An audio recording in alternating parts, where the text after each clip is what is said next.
오늘은 두 길의 끝을 알고 가라 세 번째 말씀을 선고합니다. 우리가 같은 제목을 가지고 이렇게 세 번이나 똑같이 제목을 붙이기는 쉽지 않은데, 이 잠언의 특징은 이렇게 격언 중심으로 되어 있기 때문에 주제가 때로는 같을 수가 있어요.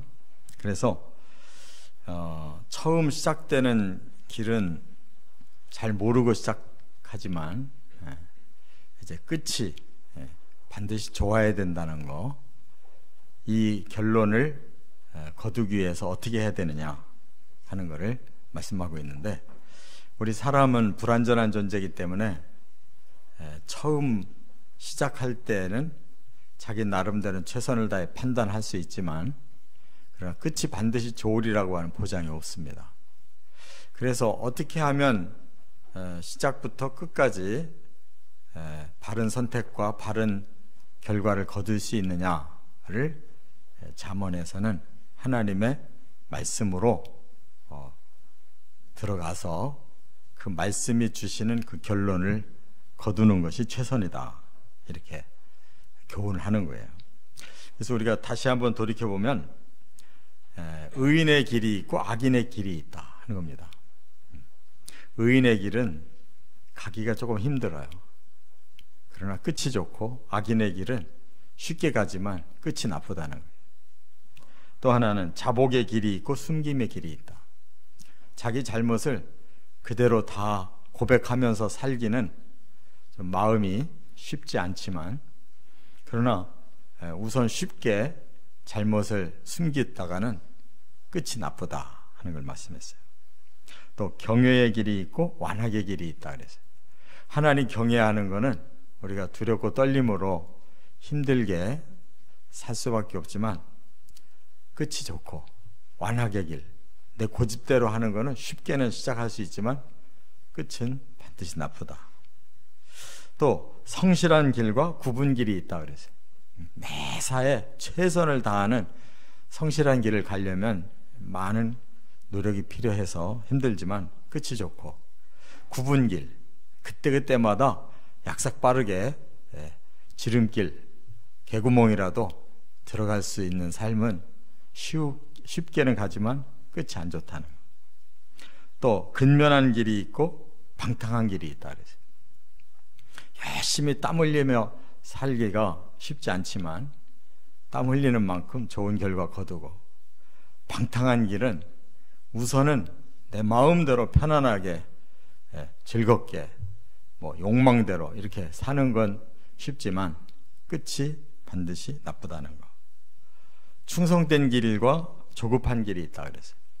충성을 하려면 마음에 한결같이 최선을 다하고 집중해서 노력해야 되기 때문에 힘들지만, 충성에는 반드시 보상이 있고, 반대로 조급하게 내가 뭔가를 욕망을 자꾸 이루기 위해서 자꾸 수단 방법 가리지 않고 빨리빨리 이렇게 살려고 하면 우선 뭔가를 쉽게 얻는 것 같은데 끝은 반드시 실패한다는 거. 이러한 그 여러 가지 그 비교하는 이 방법으로 이제 말씀을 상고했어요.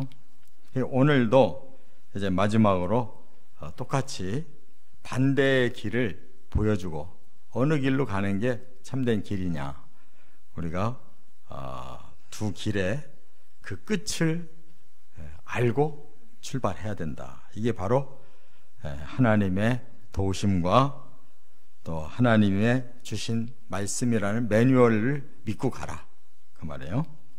자, 첫째, 23절과 28절에 보면 경책하는 길과 아첨하는 길이 있다, 이렇게 말씀했어요. 경책이라는 거, 또 아첨이라는 거, 이게 정반대말이거든요. 자, 한번 23절을 같이 읽어보겠습니다. 사람을 경책하는 자는 혀로 아첨하는 자보다 나중에 더욱 사랑을 받느니라. 책망하며 사는 거는 사실 힘든 겁니다. 근데 좋게 말로 이렇게 부드럽게 상대방 마음에 들게 하는 거는 쉬워요. 그런데 진짜 어떤 말을 해줘야 나중이 좋으냐? 그건 솔직하게 책망하는 것이 아첨하는 것보다 나중이 훨씬 좋다는 거예요. 그래서 여기 경책이라는 이 단어를 좀 우리가 잘 알아야 되는데요. 경계할 경자에다가 꾸짖을 책을 써요. 그러니까 경계라는 건 뭐냐면 항상 경고하는 거예요. 이렇게 하면 안 돼.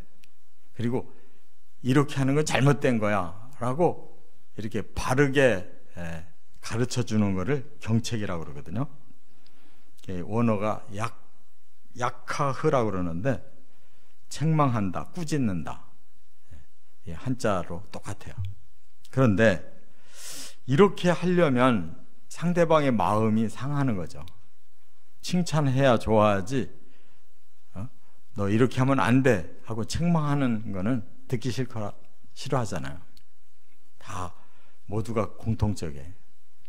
그런데 그것이 그 동기가 선한 마음으로, 사랑하는 마음으로 그를 위해서 해줄 수 있다면 잘못된 거는 고치게 해야 된다는 거예요. 지금 현재는 그렇게 되면 듣기 싫어하고 관계가 좀 소원해질 수가 있어요. 근데 하나님께서 우리에게 그렇게 하시듯이 우리의 잘못을 그때그때마다 깨달아서 우리도 모르는 사이에 점점 바른 마음을 품고 살아가면 나중에는 많은 변화가 와가지고 확실히 올바르게 살고 좋은 열매를 맺을 수가 있어요.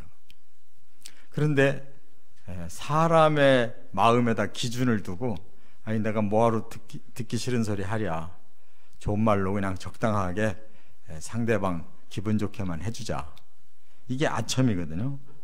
이 아첨이라는 이 단어는 이 언덕 아자에다가 알랑거릴 첨자를 써요. 그러니까 언덕이라는 말은 그냥 적당하게 이렇게 슬그머니 부드럽게 넘어간다는 뜻이에요. 대충. 그리고 알랑거린다는 말은 그 사람에게 인정받도록 그냥 적당하게 좋은 말로 끝낸다는 뜻이에요. 이렇게 사람을 대하면 그 사람에게 항상 좋은 인상을 받았기 때문에 사람들이 좋아할 수가 있어요. 친해지고. 그런 사람이 있어요. 그런데 그런 말만 계속 해주면 그 사람을 진정으로 사랑하거나 또 선한 마음을 가졌거나 위하는 마음으로 하질 않았기 때문에 이게 위선이 되는 거예요. 잘못하는데 계속 너는 잘한다, 훌륭하다, 좋아, 좋아, 괜찮아, 괜찮아, 이렇게 계속 하다 보면 이것이 지금은 미끄럽게 부드럽게 넘어갔어요. 이 원어가 하라크라고 그러는데 미끄럽게 그냥 사르르 그냥 미끄러지고 부드럽게 그냥 살짝 넘어갔단 말이에요. 그렇게 대인관계라면 나중이 나빠지는 거예요. 왜냐하면 그 못된 거 고치지 못하고 잘못된 길 가는 거를 돌이키지 않으면 끝내 가면 어떻게 되겠어요? 그 사람 망하는 거예요. 저의 그 친척 중에 저보다 좀 몇 살 더 많은 그 형님이 있었어요. 친척 중에. 근데 그 집이 내리 딸만 계속 낳다가 끝에 아들을 낳았어요. 그랬더니 얼마나 애지중지 키우는지 그냥 완전히 집안의 우상으로 컸어요. 그 집이 시골이었는데 그 아들을 도시에 대전에 보내가지고 이렇게 학교를 다니게 하느라고 그냥 뭐 필요한 거 있으면 다 팔아서라도 아들을 위해서 투자했는데 나중에 보니까 잘못돼가지고 결혼을 하고도 가정을 돌볼 줄도 모르고 그냥 자꾸 이렇게 방황하고 근데 끝내 사라지고 말았어요. 그래서 참 한 가정이 그 부모들도 굉장히 기대를 했던 아들이 그렇게 되니까 말년이 아주 좋지 않은 가정이 되고 말았고, 그 결혼한 그 부인이나 자식들이 어떻게 됐겠어요? 사람을 너무 그렇게 아첨하듯이 그렇게 사람을 대하면 안 된다는 거예요. 또 두 번째 말씀으로 넘어갈게요. 두 번째는 미련한 길과 지혜로운 길이 있다, 이렇게 말씀했어요. 여기 24절부터 26절에 보면 사람이 생각할 때는 야, 이게 내가 너무 똑똑하고 훌륭해서 이 길을 선택했다라는 그런 길이 있는데, 그게 결국은 미련한 길이더라는 거예요. 그리고 지혜로운 길이 있어요. 정말 이거 내가 맞는 건지 틀리는 건지 모르겠다, 그러나 하나님 말씀이니까 내가 순종해야 되겠지 하고 믿음으로 갔더니 그 길이 진짜 지혜로운 길이더라, 그 말이에요. 자, 26절을 한번 같이 읽어보겠습니다.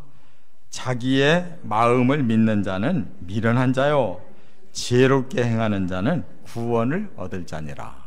네. 자, 자기 마음을 믿는다, 이게 뭐예요? 자기 확신이 강하다는 거예요. 이 사람들이 살아가는 거 보면 기준이 자기에게 있는 사람이 있고 기준이 하나님께 있는 사람이 있어요. 자기에게 기준이 있는 사람은 항상 자기 자신에게 물어봐요. 이럴 때 어떻게 하면 좋을까? 지가 생각나는 대로 가는 거예요. 이게 가장 현명한 걸 거야. 이게 내가 원하는 거야. 이렇게 하면 틀림없어. 이렇게 자기 확신에 의해 결정을 한단 말이에요. 그런데 굉장히 훌륭하다고 생각하고 갔는데 나중에 보니까 다 잘못된 길을 간 거예요. 그걸 보고, 그 결과를 보고 미련이라고 그러는데, 이 미련이라는 말은 이 캐실이라고 그래요. 캐실.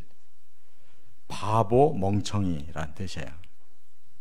그러니까 우리 사람이 지나치게 자기를 굉장히 훌륭하다고 이렇게 미화를 시키는 악한 본능이 있어요.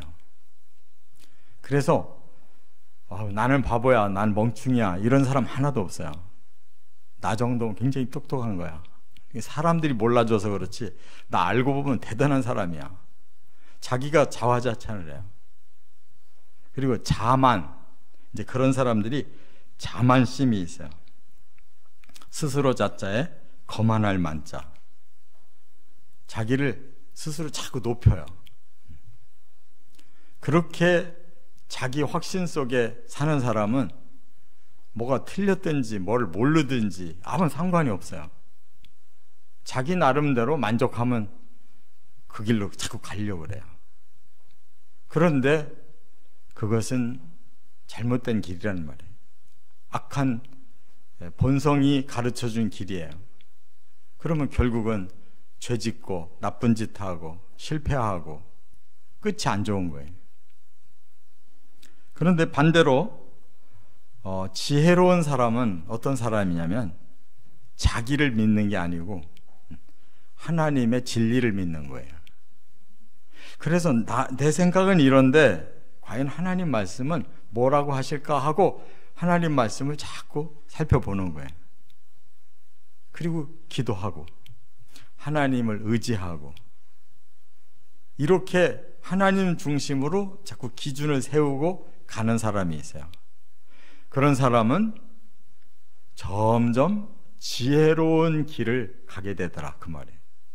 여기 지혜롭다라는 이 말이 이 구약에서 가장 중요한 이 호크마라는 단어인데요. 이 호크마라는 이 단어는 이 하캄이라는 단어하고 동의어예요. 이 말은 뭐냐? 굉장히 현명하다는 뜻이에요. 그리고 분별력이 있다라는 뜻이고 슬기롭다. 그때그때마다 아주 참 똑똑하게 바르게 이렇게 선택하는 것을 보고 이 학함이라고 그래요. 여기서 예를 이렇게 들었어요. 24절에 보니까 부모의 물건을 도둑질하고서도 죄가 아니라 하는 자는 멸망받게 하는 자의 동료다, 이렇게 말씀했는데, 도둑질을 해도 왜 부모의 물건을 도둑질을 할까요? 두 가지가 있어요. 믿는 구석이 있어서. 부모는 뭐 나를 사랑하는데 내가 하려고 하는 건 다 부모는 동의해 줘. 그러니까 내가 부모에게 허락 안 받아도 필요하면 내가 그거 가지고 써도 돼. 이렇게 부모를 의지하면서 자기가 이용하려고 하는 사람이 있어요. 그게 굉장히 부모와 친밀한 관계인 것 같은데 사실은 도둑질이에요. 주체가 부모가 돼야 되는데 자기가 되는 사람이 있어요. 제가 초반에 친척 얘기한 것처럼 그 사람은 어려서부터 자기가 주체였어요. 부모나 뭐 누나들이 전부 떠받들고 높이니까 완전히 자기 위에 아무도 없어요. 뭐 화나면 그냥 뭐 집안이 들썩들썩 했었어요. 그런데 나중에 보니까 부모 거 전부 긁어쓰고 누나 친척들 거 다 긁어쓰고 그리고 망해버리더라고요. 그게 도둑질이지 뭐 별게 있어요. 그러니까 본래 하나님이 이 사람들을 이 땅에 보낼 때에는 질서를 지키게 하셨어요. 그래서 아랫사람 중심이 아니라 윗사람 중심으로 살게 하셨다고. 그래서 부모가 주체인 거야. 부모가 주체야. 근데 이 잘못된 자식들은 자기가 주체인 줄 알아요. 부모는 나를 위해서 그냥 필요한 존재. 우리가 부모를 위해서 존재해야 되는데 그게 공경이거든요. 근데 공경이라는 그 생각을 전혀 못하는 사람들이 있어요. 부모 중심으로 절대 안 살아요. 전부 이용만 하려고 그러죠. 그래서 부모들이 자식에게 배신감을 느낄 때가 바로 그거예요. 죽으라고 최선을 다해서 키워줬더니 나중에 보니까 진짜로 지가 주인이고 부모를 개떡같이 여기고 필요하면 다 얻어 쓰고 다 이용해도 되는 줄로 안다고. 부모에 대한 그 존경심이 없고 부모를 위해서 뭔가를 하려고 하는 자세가 없는 자식들. 그런 길은 완전히 잘못된 게 도둑질하는 거라는 거예요. 부모를 도둑질하는 거예요. 또 하나는 타락한 자식들은 제일 가까운 부모 거부터 훔치기 시작해요. 다른 데 가서는 안 통하는데 부모 거는 그냥 타락한 자식들은 제일 쉽게 부모를 망가뜨려요. 그게 아주 탕자들이죠. 그렇게 자기 욕망에만 빠져있는 사람들, 그런 사람들은 도둑질을 하며 살아도 그것이 떳떳한 줄 안다는 거예요. 당연한 줄 알아요. 25절에 보면 이런 말이 있어요. 욕심이 많은 자는 다툼을 일으키나 여호와를 의지하는 자는 풍족하게 된다. 이게 무슨 말씀인가 하면 욕심이 많은 사람이 풍족할 것 같잖아요. 자기 욕심껏 막 계속 걷어들이니까. 근데 자기 욕심이 이 주체가 되면 남에게 피해를 끼치는 거예요. 그러면 우선은 내 욕심대로 걷어들인 것 같은데 남을 해쳐가면서 걷어들인 거는 악인 거예요. 악한 것은 나중에 다 되갚아야 돼요. 그래서 하나님을 의지하는 자는 풍족하게 된다는 말이 바로 자기 욕심으로 안 살고 진리대로 살면 남에게 유익이 되면서 내게 유익이 될 수 있는 것만 하는 거예요.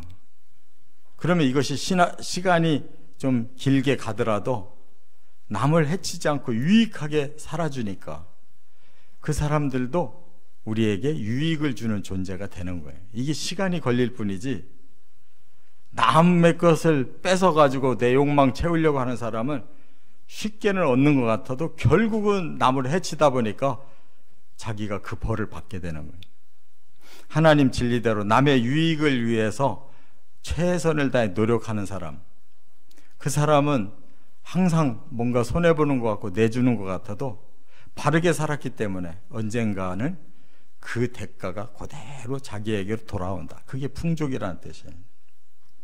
이렇게 사람의 마음이 자기 자신 뜻대로 살면 미련한 짓이고, 하나님 말씀대로 살면 지혜로운 삶이다. 꼭 기억해야 될 줄 믿습니다. 끝으로 27절에 보면 구제하는 길과 인색한 길이 있다, 이렇게 말씀했어요. 한번 27절 같이 읽어보겠습니다. 가난한 자를 구제하는 자는 궁핍하지 아니하려니와 못 본 채 하는 자에게는 저주가 크리라. 네. 가난한 자, 물론 돈이 없는 사람이 일단 가난하죠. 그러나 여기서 가난이라는 건 돈만을 얘기하는 게 아니에요. 지식이 부족한 사람도 가난한 사람이에요. 몸이 약한 사람도 가난한 사람이고, 뭔가 사람들이 가지고 있는 걸 갖지 못한 소외된 자가 가난한 자예요. 그런 사람을 이렇게 구제한다. 이 건질 자에 건널 자에. 그래서 건져주고 내 거를 건네주고, 그런 뜻이에요. 그 사람을 도와서 건져주고 필요하면 내 거라도 건네서 그를 돕는다. 이게 구제라는 뜻이에요. 이것은 내가 남과 함께 산다고 하는 정신이 있는 사람이에요. 나도 살고 저 사람도 살아야 된다. 이게 상부상조하는 마음이에요. 이게 선순환의 마음인 거예요. 이게 정상적인 생각이에요. 그런데 그렇지 않은 사람은 전부 자기 중심으로만 위해서 살으려고 그래요. 그러니까 남이 어려운 걸 봐도 아니 저건 나랑 상관없어, 끊어버려요. 그리고 오히려 이용해요. 뭔가를 가지고 있으면 그걸 내 걸로 돌리려고 하고 줄 생각이 없어요. 이런 사람을 보고 인색이라고 그래요. 인색.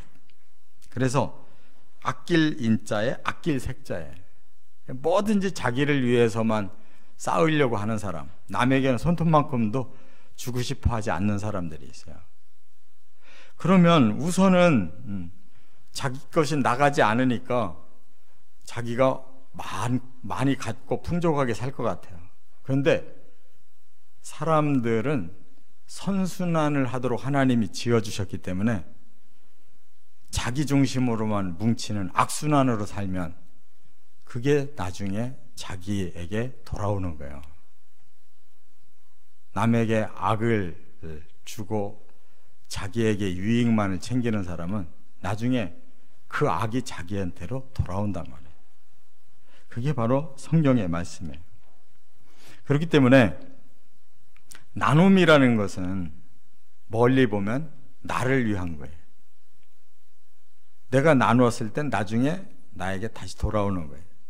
내가 인색했을 때 다른 사람에게 악을 행한 것이 될 때는 그 악이 나한테 다시 돌아오게 돼 있어요. 악순환으로. 우리가 선순환을 해야지 복이 되지, 악순환을 하게 되면 나에게 악이 돌아오기 때문에 그건 끝이 안 좋은 것이다, 그 말이에요. 그래서 우리가 가진 지식도, 어떤 사람은 굉장히 그 지식을 그냥 남한테 안전해 주려고 자기만 혼자 그걸 누리려고 하는 사람들이 있어요. 그런 사람들은 나중에 자기가 부족한 거에 대해서 아주 곤핍함을 느끼고 살 수밖에 없는 거예요. 이 건강이 좋은 사람은 건강이 약한 사람을 도우라고 건강이 있는 거예요. 지 건강하다고 그건 나만 누리는 것이라고 생각하면 절대 못하는 거예요. 지식도 남과 나누라고 내게 지식이 있는 거예요. 그래서 하나님이 은사를 주시는 거예요. 이 사람은 이 은사를, 저 사람은 저 은사를. 근데 자기가 가지고 있는 건 전부 자기 거고 남의 거 욕심내서 뺏고만 싶지 주고 싶어 하질 않는 사람들. 결국은 나중에 그 악업이 돌아온다 그 말이에요. 그래서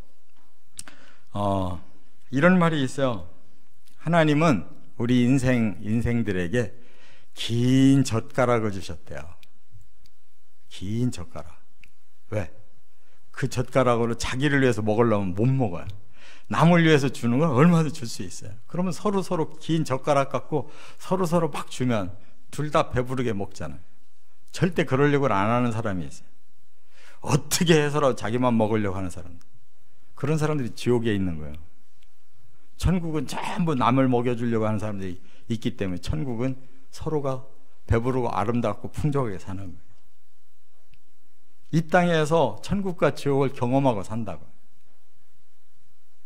너무너무 가진 것을 나눌 줄 모르는 사람들. 하여간 인색해서 수전노로 사는 사람들. 돈만이 아니에요. 우리가 가진 것들이 다 서로가 다르고 서로가 다 나누면 서로가 풍성해지는 거예요. 이 세상이 이렇게 악순환이 팽배한 거는 다 인색해서 그래요. 이처럼 우리 인생길은 솔직하게 잘못된 건 나무래 줘야 나중에 잘 되는 거예요. 아첨하는 말 많이 하면 그게 다 거꾸로 돌아오는 거예요. 자기 마음을 기준으로 삼아서 자꾸 자기 생각으로 가려고 하는 사람은 나중에 멍청이 되는 거예요. 나를 좀 내려놓고 하나님 말씀을 의지하고 거기에 자꾸 순종하려고 해야 점점 현명하고 지혜롭게 결과가 나오는 거예요. 또 뭔가 남과 함께 살겠다고 하는 마음으로 좀 내가 땀 흘려서 벌은 돈도 좀 나눌 수 있고 땀 흘려서 깨달은 지식도 좀 나눌 수 있고 내가 열심히 노력해서 가진 건강도 좀 남을 위해 나눌 수 있고 이렇게 서로 나누면 내가 부족한 부분이 생길 때 그에게 도움을 또 받게 되는 날이 꼭 오거든요. 근데 이게 없는 사람들 반드시 인생에는 그 악업이 돌아온다는 거예요. 우리가 이렇게 3번에 걸쳐서 9가지 반대 개념을 쭉 했잖아요. 얼마나 중요한 말이에요. 하나하나가. 그러니까 그냥 지나치지 마시고 좀 마음에 깊이 한번 묵상을 해보세요. 나는 이 9가지 이 두 길 중에 나는 어떤 방향으로 살고 있나. 이게 사람은 막 노력하면 어느 정도 되지만 노력만으로 안 되거든요. 이렇게 서서히 이렇게 펼쳐져야 되거든요. 정말 하나님의 진리대로 쭉 살으면 굉장히 피곤하고 어려운 삶이 계속되는 것 같아요. 그러나 어느 정도 되면 저절로 열려요. 우리가 어떻게 그걸 다 어떻게 노력으로 얻겠어요? 하나님이 그냥 이렇게 주시니까 누리게 되는 거지. 인생이 그렇게 짧은 것도 아니고 한 평생을 뭐 자기가 원한다고 가지는 게 아니잖아요. 그러니까 우리는 좀 그만 굴리고 내려놔요. 욕심 안 부려도 나중에 하나님께 받는 게 다 제대로 돌아오게 돼 있어요. 그래서 정말 경책할 땐 경책하고 하나님 말씀이 우리의 마음속에 확 당기지 않더라도 그 말씀편을 택하고 좀 남과 함께 힘들어도 좀 나눠가면서 이렇게 열심히 사는 가운데 하나님이 언약하신 그 풍성함을 체험하는 저와 여러분 되시기를 주의 이름으로 축원합니다.